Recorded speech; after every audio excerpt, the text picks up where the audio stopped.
नमस्कार दोस्तों, मैं जितेंद्र कुमार आशा करता हूँ आप सभी अच्छे होंगे। हमारे यूट्यूब चैनल स्टडी रूम में आपका स्वागत है। आप विभिन्न प्रतियोगी परीक्षाओं की तैयारी यहाँ पर कर सकते हैं। आज हम एनसीईआरटी का 4th चैप्टर कंप्लीट करेंगे। इसका टाइटल है आरंभिक नगर। ये अपने टॉपिक पर चलते हैं। दोस्तों, आज का टॉपिक है क्लास 6 की एनसीईआरटी का 4th चैप्टर। इसका नाम है आरंभिक नगर। आरंभिक नगर में हम इसमें पढ़ेंगे सिंधु सभ्यता के बारे में।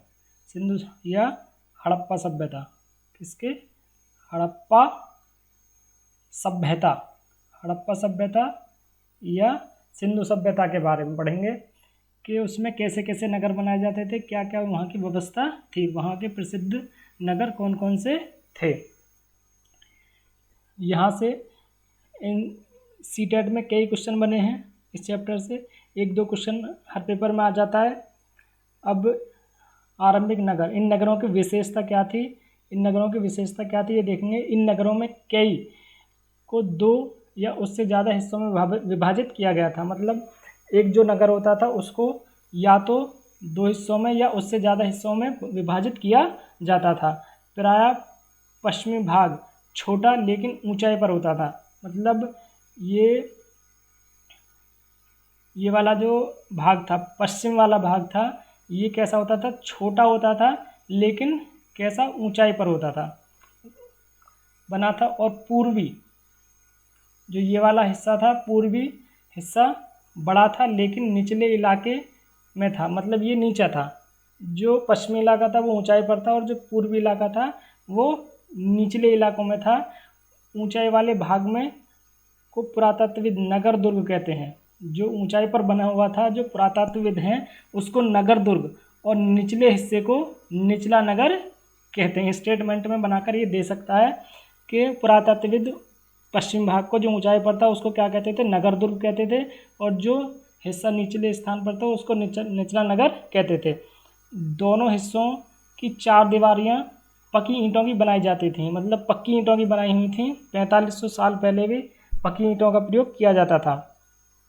मोहनजोदाड़ो, ये सिंधु सभ्यता का बहुत महत्वपूर्ण स्थल है। में खास तालाब बनाया गया था जिसे पुरातत्वविदों ने महान स्नानागार कहा है। तो आपको से पूछा जा सकता है कि महान स्नानागार कहाँ पर था? तो मोहनजोदाड़ो में महान स्नानागार था। महान स्नानागार बनाने में ईंट और प्लास्टर का प्रयोग किया गया है। पानी का रिसाव रोकने के लिए प्लास्टर के ऊपर चारकोल की परत चढ़ाई गई थी। पूछा जा सकता है कि किस चीज़ का प्लास्टर किया गया था?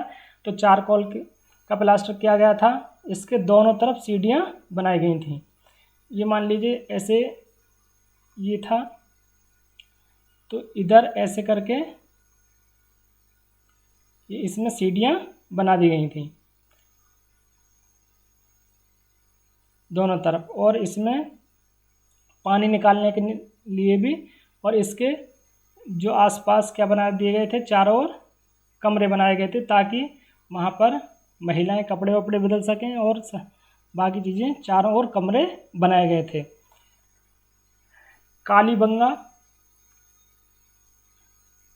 और लोथल से अग्निकुंड मिले हैं। ये क्वेश्चन पूछा गया है कई बार कि अग्निकुंड के साक्ष्य कहाँ से मिले हैं? कालीबंगा और लोथल से मिले हैं।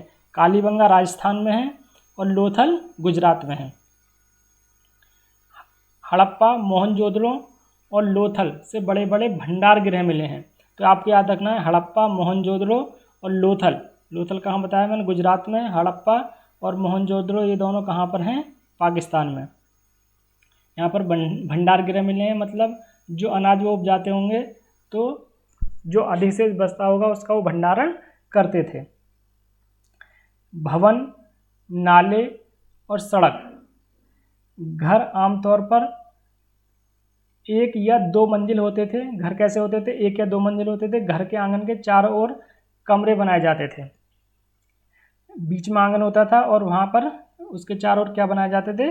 कमरे बनाए जाते थे। अधिकांश घरों में स्नानागार और कुएं होते थे। मतलब अपने घर के कुएं का ही वो पानी पीते थे। घर में कुआं खोदा करते थे। नगरों में ढके हुए नाले और नाली हल्की ढलान होती थी, मतलब वहाँ की जो जल निकास व्यवस्था थी वो बहुत ही अच्छी थी। जो आजकल के जैसे नाले होते हैं, हमारे ढके हुए नाले होते हैं, वैसे ही वहाँ सिंधु सभ्यता के लोगों ने अपनी व्यवस्था बनाई हुई थी। घरों की नालियाँ सड़कों से और सड़कों की नालियाँ बड़े नालों से जुड़ी हुई होती थी और जगह जगह मैनहोल बनाए गए थे। मतलब घरों की नालियाँ किससे, सड़कों से, और सड़कों की नालियाँ बड़े नालों से जुड़ी होती थी। जगह जगह मैनहोल बनाए जाते थे ताकि उनमें जो कबाड़ा है वो इकट्ठा हो सके और समय समय पर उस कबाड़े को वो साफ कर दिया करते थे। तो जल निकास व्यवस्था बहुत ही अच्छी सिंधु सभ्यता में बहुत अच्छी थी। नगरीय जीवन, वहाँ के लोगों का नगरीय जीवन कैसा था? जो सिंधु सभ्यता थी वो कैसी सभ्यता थी? नगरीय सभ्यता थी, मतलब गांव कम थे, नगर बहुत ज़्यादा थे, क्योंकि वहाँ व्यापार उत्कृष्ट कोटि का होता था, मतलब व्यापार अपने उच्च स्तर पर था। हड़प्पा के नगरों में संभवतः शासक वर्ग रहते थे। जो ऊंचाई पर हमने बताया था, ऊंचाई वाला नगर जो था जिसे दुर्ग कहा गया है, वो शासक वर्ग रहते होंगे। और इन नगरों में लिपिक भी होते थे जो मोहरों और अन्य चीज़ों पर लिखते थे। इसके अलावा नगरों में शिल्पकार वो होते हैं जो विभिन्न चीज़ों को बनाते हैं। स्त्री पुरुष भी रहते थे जो अपने घरों में किसी उद्योग स्थल पर तरह तरह की चीज़ें बनाते होंगे। मतलब वो अपने घर में उद्योग, जैसे मोमबत्ती बना लो, खिलौने बना लो, या उस समय की जो आवश्यकता की चीज़ें थी कृषि के लिए, वो चीज़ें वो बनाते होंगे। लोग लंबी लंबी यात्राएं भी करते थे और वहाँ से उपयोगी वस्तुएं लाते थे। सुदूर देशों की किस्से कहानियाँ भी वो बताते थे। लोग जैसे व्यापार करते थे तो बहुत बहुत दूर दूर तक वो लोग जाते थे। हड़प्पा के नगरों में वस्तुएं पत्थर, शंख, तांबे, कांसा किससे बनाया जाता है? तांबे और टिन को मिलाकर क्या बनाया जाता है? कांसा बनाया जाता है। सोने, चांदी जैसी धातुओं की वस्तुएं बनाई जाती थी। कांसा सबसे ज़्यादा उपयोग में लाया जाता था, और आपको याद रखना है कांसा किससे बनाया जाता था? तांबा और टिन को मिलाकर बनाया जाता था। तांबे और कांसे से औजार, हथियार, गहने, बर्तन बनाए जाते थे। तांबे और कांसे से क्या बनाए जाते थे? औजार बनाए जाते थे, हथियार बनाए जाते थे, गहने और बर्तन बनाए जाते थे। सोने और चांदी से गहने और बर्तन बनाए जाते थे। हड़प्पा सभ्यता के लोग पत्थर की आयताकार मोहरें, पत्थर की कैसी आयताकार मोहरें बनाते थे जिन पर सामान्य जानवरों के चित्र मिलते हैं। वो मोहर इसलिए बनाते थे कि अगर उनको अपना सामान कहीं भेजना है तो वो उस पर मोहर लगाकर भेजते थे। काले रंग के डिजाइन किए हुए खूबसूरत लाल मिट्टी के बर्तन भी वो बनाते थे। जैसे आजकल के घड़े वगैरह होते हैं वैसे करके वो घड़े वगैरह बनाते थे, बर्तन बनाते थे, ताकि उनमें वो भंडारण कर सकें और खाना पका सकें। संभवतः 7000 साल पहले मेहरगढ़ में कपास की खेती होती थी। पिछले चैप्टर में हमने बताया था कि मेहरगढ़ कहाँ पर है? पाकिस्तान के बलूचिस्तान में है, और यहाँ पर गेहूं और जौ उपजाए गए थे। वहीं पर क्या कपास भी उपजाई गई थी। कब? 7000 साल पहले। मोहनजोदाड़ो से कपड़े के टुकड़ों के अवशेष मिले हैं। ये पूछा जा सकता है कि कपड़े के टुकड़ों के अवशेष कहाँ से मिले हैं? मोहनजोदाड़ो से मिले हैं अवशेष। चांदी के एक फूलदान के ढक्कन तथा कुछ अन्य तांबे की वस्तुओं से चिपके हुए मिले हैं। किस पे मिले? चांदी के फूलदान पर और अन्य तांबे की वस्तुओं से चिपके हुए मिले हैं। और कहाँ से मिले हैं? मोहनजोदाड़ो से मिले हैं। पकी मिट्टी तथा फेयंस से बनी तकलियाँ सूत कताई का संकेत देती हैं। मतलब पकी हुई मिट्टी और फेयंस से जो बनी तकलियाँ हैं वो सूत कताई का संकेत देती हैं। मतलब उस समय वो सूत काटने लग गए थे। फेयंस क्या होता है? फेयंस को कृत्रिम रूप से तैयार किया जाता है। मतलब जैसे पत्थर हैं और चीज़ें तो वो प्राकृतिक रूप से मिल जाती हैं, लेकिन फेयंस को कृत्रिम रूप से, मतलब मानव खुद बनाता था, तैयार किया जाता है। बालू या स्फटिक पत्थरों के चूर्ण को गोंद में मिलाकर उनसे वस्तु बनाई जाती थी, जिसको फेयंस कहा जाता था। मतलब बालू या स्फटिक पत्थर के चूर्ण को लेते थे और क्या लेते थे? गोंद को मिलाकर उनकी वस्तु बनाते थे। वो क्या कहलाते थे? फेयंस कहलाते थे। फेयंस से मन के चूड़ियाँ, बालें, छोटे बर्तन बनाए जाते थे।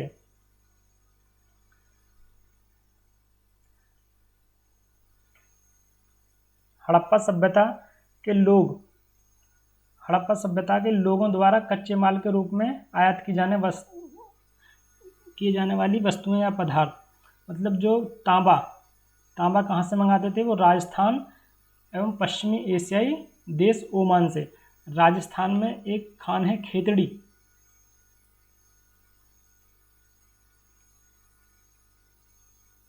यहाँ ये तांबे की खान है, यहाँ से क्या तांबा वो सिंधु सभ्यता के लोग मंगाते थे। आपको याद रखना है तांबा कहाँ से, राजस्थान के खेतड़ी से। और टिन कहाँ से मंगाते थे, ईरान और अफगानिस्तान से मंगाते थे। और सोना वो कहाँ से मंगाते थे, कर्नाटक से, क्योंकि दक्षिण भारत सोने के लिए प्रसिद्ध था। और बहुमूल्य पत्थर कहाँ से मंगाते थे, गुजरात, ईरान और अफगानिस्तान से। जो सिंधु सभ्यता के लोगों का भोजन क्या था, पौधों के अवशेषों से पता चलता है कि हड़प्पा के लोग गेहूं, जौ, दालें, मटर, धान, तिल, सरसों उगाते थे और इन चीज़ों को भोजन के रूप में प्रयोग करते थे। हल प्राय लकड़ी के बने होते थे, क्योंकि हमें कोई फाल वगैरह नहीं मिली है, क्योंकि लकड़ी के बने होते होंगे इसलिए वो नष्ट हो गए हैं। सिंचाई के लिए उनकी समुचित व्यवस्था थी। हड़प्पा के लोग गाय, भैंस, भेड़ और बकरी पालते थे। बस्तियों के आसपास तालाब, चरागाह होते थे, लेकिन सूखे महीनों में मवेशियों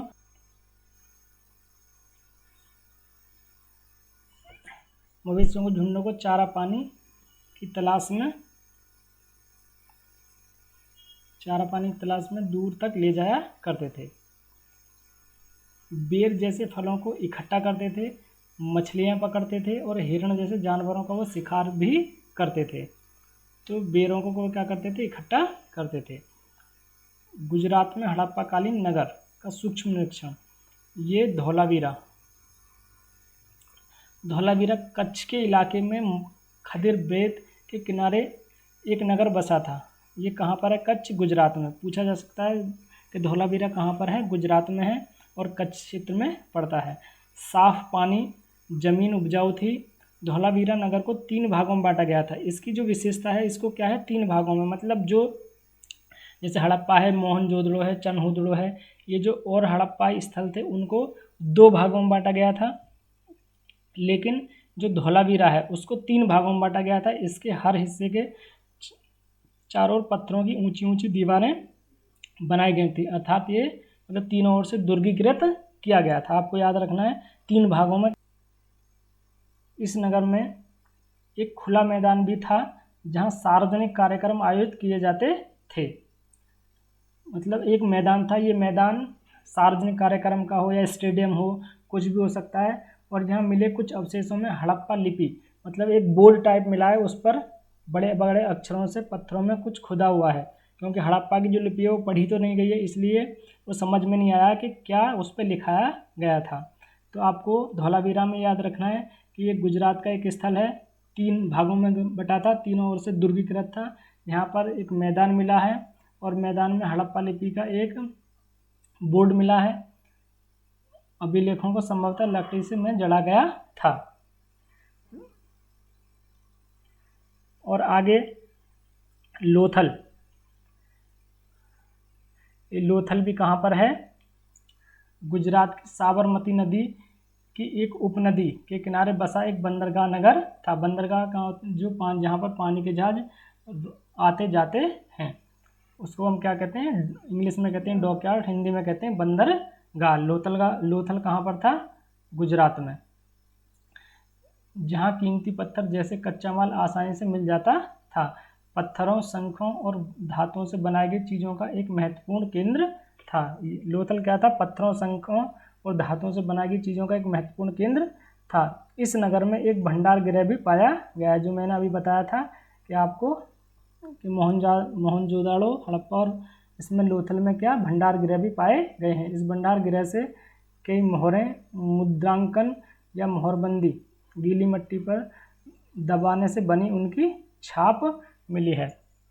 मतलब वो क्या करते थे, अपना सामान भेजने के लिए गीली मिट्टी पर मोहर लगा देते थे, जिससे उस पर मोहर छप जाती थी। वो अगर टूटी हुई नहीं मिलती तो ये मान लिया जाता था कि सामान से कोई छेड़छाड़ नहीं की गई है। ये हड़प्पा नगरों की विशेषता थी। हड़प्पा के नगरों के अंत की शुरुआत लगभग 3900 साल पहले, मतलब हड़प्पा सभ्यता का एक तरह से जो पतन था वो कब हुआ था? 3900 साल पहले। इसका वैज्ञानिक एक पर्टिकुलर कारण तो पता नहीं लगा पाए हैं, लेकिन वैज्ञानिक जो पुरातत्वविद हैं वो संभावित 5 कारण बताते हैं कि शायद इन कारणों से क्या हुआ होगा, सिंधु सभ्यता का पतन हुआ होगा। एक तो नदियों का सूख जाना, मतलब कुछ स्थानों पर नदियाँ सूख गई होंगी, ऐसा अनुमान लगाया जाता है। मतलब सभी स्थानों की तो नदियाँ नहीं सूखी होंगी, लेकिन जहाँ पर वो रहते थे उनके आसपास की एक दो नदियाँ सूख गई होंगी, है ना, ये कारण हो सकता है। दूसरा, जंगलों का विनाश। उन्होंने अपनी ज़रूरत के हिसाब से जंगलों को बेहिसाब काटा होगा, इसलिए जंगलों का विनाश उस समय हो गया होगा, एक कारण ये उनके पतन का ये हो सकता है। तीसरा, चारागाह और घास के मैदानों का समाप्त होना, क्योंकि वो पशुपालन करते थे इसलिए वो चारागाह और घास के मैदान शायद समाप्त हो गए होंगे, इसलिए वो सिंधु सभ्यता समाप्त हो गई होगी। बाढ़ का आना, कुछ इलाकों में बाढ़ आ गई होगी तो वो उस स्थान को छोड़कर दूसरे स्थान पर चले गए होंगे, एक कारण ये हो सकता है। 5वां कारण, शासकों का नियंत्रण समाप्त हो गया। जो पुरोहित वर्ग था, जो दुर्ग में रहते थे, पश्चिम में ऊंचाई पर रहते थे, उनका शायद नियंत्रण समाप्त हो गया होगा, इसलिए सिंधु सभ्यता का क्या पतन हो गया था। तो इस चैप्टर में इतना ही। आगे हमें बताएं, कमेंट करके बताएं वीडियो आपको कैसी